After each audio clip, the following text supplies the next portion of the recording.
Definitivno smo danes videli, da je zelo pomemben, da se je ta fundacija ustanovila, kot kaže, vsako leto deluje svojemu namenu in jaz mislim, da si mlajši zaslužijo imeti možnost, da pač sanjajo in mogoče tudi, da enkrat doživijo te svoje sanje. Sem velik podpornik te akcije.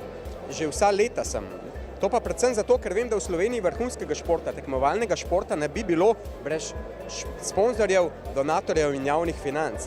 In ne nazadnje je tudi moja športnica iz mojega kluba, je tudi dobitnica štipendije iz tega sklada. No? Tako da mamica, ena služba, 5 otrok in ta deklica gre zdaj na Evropsko prvenstvo v ritmični gimnastiki. Želimo tudi, da se ta akcija nadaljuje, da pri tem projektu še vztrajamo in da s tem pomagamo, to se pravi športnikom, športnicam v teh, bi rekel, doraščajočih obdobjih.